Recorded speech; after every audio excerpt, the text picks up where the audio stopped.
weekend here at Muscle in the Morning, and I'm Dave Palumbo, and today is Friday, November 9th, 2018. And let's find out what's going on in the world of bodybuilding and fitness. I remember watching an interview with Branch Warren a few years ago when someone asked him what he did for fun on his off days. And you know what he responded? He said, "What the F is an off day?"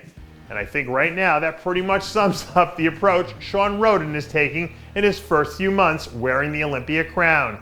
Yes, he's been making the rounds and doing what he has to do to pay the bills, but every single person I know close to Shawn Rhoden has been telling me that he's been training harder than he ever has at any point in his life, which is exactly what you'd expect from a champion. I don't have a crystal ball, and I don't know what the future holds, but I do know that when someone waits this long to finally wrap their hands around the thing that they've been dreaming of for as long as he has, they damn sure aren't in a hurry to slip up and let it go.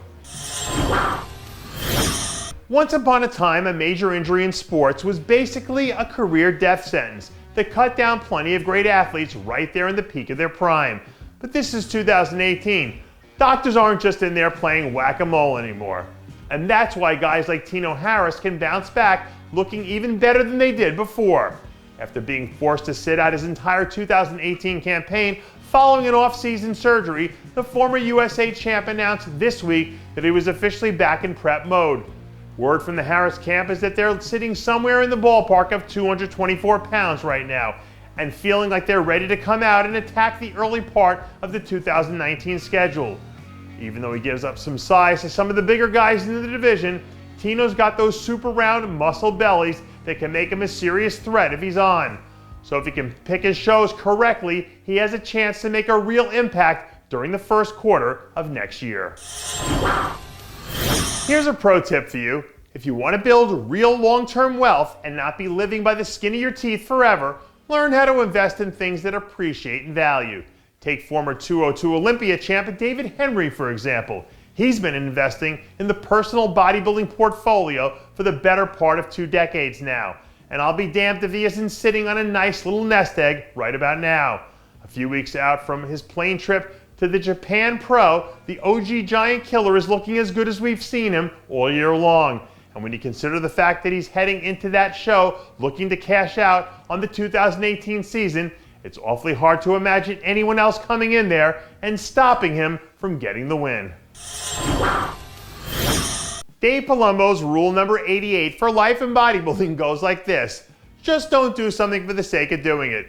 Do it because you want to do it right. And apparently bikini rock star Karina Skowronska got the memo. Early this week we saw the London Smoke Show release a new update where she hinted at making a run at her 4th show of the season. 2 weeks ago, Skowronska put together one of the best looks she's had all year long at the Dennis James Pro, where the judges rewarded her with a top 3 finish for her efforts. So if she makes a few adjustments from here on out, she should be right there in the running to finally get the win she's been searching for a very long time. And finally, we end today's show wishing a melancholy happy trails to Petey Devers, who passed away last weekend. Although he hadn't competed since 2012, the former North American champ was still a beloved member of the bodybuilding world, and news of the untimely passing traveled quickly across the community on Sunday, followed by a massive outpour of support from all his friends and fans. Both Chris Aceto and I were fortunate enough to know Petey, and I can say with complete honesty that this was one of the nicest and most genuine guys that I've ever met. So from all of us here at Muscle in the Morning, I want to send out my prayers and condolences to Petey and his family as they mourn the loss of a truly great spirit who left us far too soon. Rest in peace, my friend. And that does it for yet another edition of Muscle in the Morning. I'm Dave Palumbo reminding you to always be true to your passions and make sure to follow us on Facebook, Twitter, and Instagram.